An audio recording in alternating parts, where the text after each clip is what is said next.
Assalamualaikum warahmatullahi wabarakatuh. Perkenalkan, nama saya Sultan Akbar. Saya mahasiswa Prodi Ekonomi Syariah, kampus Universitas Terbuka Surabaya, Pokjar, Al-Khodijah Mojokerto. Saya di sini ingin mempresentasikan modul 9 Bahasa Indonesia, yakni etika dalam menulis. Nah, langsung saja kegiatan belajar 1, etika dalam menulis karya ilmiah. A. Etika dalam dunia akademik dan perlunya pedoman etika. Dalam karya ilmiah ada 4 hal yang perlu diperhatikan. Maksudnya sebagai penulis, kita harus mempunyai 4 sikap, 4 hal untuk menghasilkan karya ilmiah yang bagus, yang terhindar dari pelanggaran-pelanggaran penulisan karya ilmiah. Yakni yang pertama, melakukan sesuatu yang baik, misalnya jujur, terbuka, dan bertanggung jawab. Ini yang pertama. Yang kedua, menjauhi sesuatu yang buruk, misalnya tidak mencuri ide orang lain, menyembunyikan salah satu prosedur penelitian, tidak mencantumkan nama orang-orang yang ikut meneliti. Ini yang harus dijauhi oleh orang-orang yang berkarya ilmiah. Yang ketiga, bersikap baik pada orang-orang yang membantu dalam penelitian. Misalnya bagi pembantu peneliti, ia berhak mendapat upah atau honorarium, memperoleh hak cipta atau hak paten atas penemuannya itu. Yang terakhir, melakukan kewajiban yang telah disepakati. Misalnya, orang yang terlibat dalam penelitian ini, bagi penyandang dana, mereka memiliki kewajiban menyiapkan sejumlah dana penelitian dari awal sampai akhir sesuai dengan perjanjian yang telah disepakati. Tadi 1 sampai 4 adalah etika yang harus dipahami betul dan harus dipraktekkan dalam penulisan karya ilmiah. B. Hakikat menulis dalam dunia akademik. Ada 2 catatan yang dapat dikemukakan dari pernyataan Murray dan Muri 2008. Yakni yang pertama, ini ditujukan kepada orang-orang akademisi seperti dosen, mahasiswa, guru, atau peneliti. Misalnya mahasiswa yang mana seluruh aktivitasnya didominasi oleh kegiatan menulis, seperti menulis makalah, menulis laporan observasi, menulis skripsi, menulis artikel jurnal. Keberhasilan mahasiswa ditentukan oleh kemampuannya dalam menulis bidang-bidang akademik tersebut.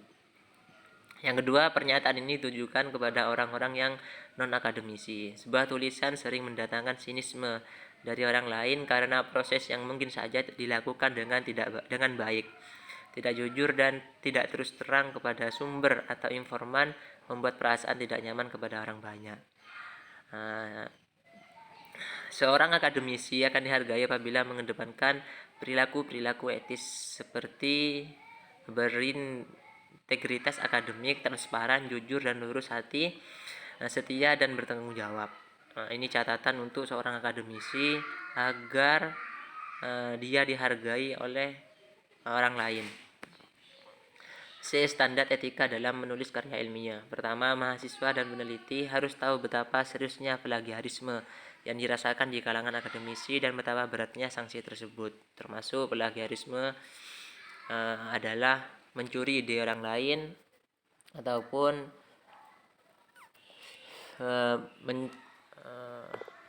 menjiplak karangan orang lain. Yang kedua, sekali kita menerima tuduhan plagiat, meskipun mungkin kita tidak melakukannya, nama kita terlanjur jatuh dalam dunia akademik. Ketiga, manusia sebagai makhluk terbuka, makhluk yang terus berkembang karena memiliki kemampuan mencipta dan menemukan sesuatu yang baru yang mengemban misi etis. Yang pertama, isu-isu etika bagi penulis secara umum. Ini. A. Peneliti harus terbebas dari pengendalian atau kontrol orang lain atau lembaga lain. B. Penelitian harus dilakukan sesuai dengan norma etika penelitian. C. Pengetahuan adalah harta benda kolektif yang memiliki nilai kontributif secara akumulatif. D. Data pribadi yang dapat diterima yang dikumpulkan untuk tujuan penelitian tentu tidak dapat digunakan secara otomatis untuk penelitian. Bertindak dengan hati-hati saat melakukan penelitian terhadap hal-hal yang sensitif. F. Apabila meneliti budaya, maka harus ada dialog yang adil dan saling hormat dengan perwakilan budaya yang sedang dipelajari atau sedang diteliti. G.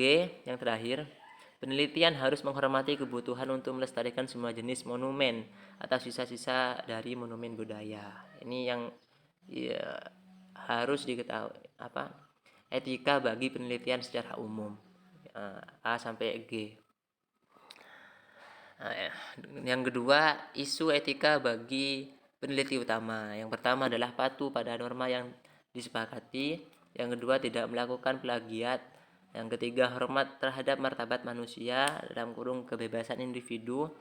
Yang keempat, seimbang dalam melihat perbedaan. Yang kelima, memahami praktik publikasi yang baik dan standar kepengarangan. Yang ketiga, isu etis bagi hubungan peneliti dan partisipan lain yang terlibat. Yang pertama, melakukan situasi yang baik. Yang kedua, partisipan peroleh informasi yang memadai tentang penelitian. Yang ketiga, mendapat persetujuan dari segala partisipan. Menjaga rahasia data pribadi. Dan terakhir, menjaga keselamatan seluruh anggota. Yang keempat, isu etika bagi hubungan peneliti dan lembaga penelitian. Yakni yang pertama, melaporkan kemungkinan ada konflik kepentingan dan perang, menjamin kebebasan dan kemandirian penelitian, mengedepankan praktik ilmiah yang baik, menyebarkan hasil penelitian ke khalayak umum. Yang terakhir, pendanaan penelitian sesuai dengan norma yang ada. 5. Isu etis terkait lembaga penelitian. Yang pertama, menjamin peneliti dapat melaporkan secara populer kepada khalayak. Yang kedua, menjamin penelitian berjalan dengan baik dan bertanggung jawab. Yang ketiga, menjamin kualitas dan relevansi hasil penelitian. Yang keempat, menjamin pelaksanaan diseminasi dengan syarat yang ketat. Yang terakhir, yang kelima, menjamin peneliti terlibat dalam debat publik. Kegiatan belajar 2. Pelanggaran dalam penulisan karya ilmiah. A. Karya ilmiah yang bermutu. Karya ilmiah adalah hasil karya akademik mahasiswa, dosen, peneliti, atau tenaga kependidikan di perguruan tinggi yang dibuat dalam bentuk tertulis baik cetak ataupun elektronik, baik diterbitkan ataupun dipresentasikan. Karya ilmiah yang dihasilkan seyogyanya mempunyai yang pertama, ketelitian, yang kedua, keterpercayaan, yang ketiga, keterbuktian, yang keempat, kejujuran, dan yang terakhir, kebebasan. Bentuk-bentuk pelanggaran ilmiah. Yang pertama, pemalsuan hasil penelitian atau fabrikasi. Yang kedua, pemalsuan data penelitian atau falsifikasi. Yang ketiga, plagiarisme. Yang keempat, eksploitasi. Yang kelima, perilaku tidak adil. Yang keenam, kecerobohan yang disengaja. Yang ketujuh, duplikasi. C. Mengapa masih banyak orang yang melakukan plagiarisme ilmiah? Yang pertama, nomor 1, ketidaktahuan. Yang nomor 2, pencatatan yang ceroboh. Nomor 3, stres dan persaingan. Yang keempat, bimbingan di luar kendali. Yang kelima, kurangnya hukuman yang dirasakan. Yang keenam, keterampilan manajemen waktu dan perencanaan rendah. Yang ketujuh, beberapa mahasiswa takut bahwa kemampuan menulis mereka tidak memadai. 8.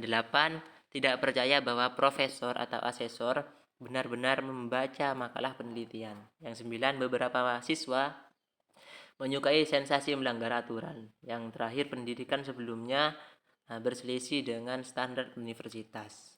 Kesimpulan, kita sebagai penulis karya ilmiah harus tahu etika-etika dalam penulisan karya ilmiah. Salah satunya adalah sifat jujur, baik, terbuka, dan menerima kritik saran orang lain. Dan sebagai seorang penulis karya ilmiah, kita harus menjauhi kegiatan-kegiatan plagiarisme seperti mencuri ide orang lain, seperti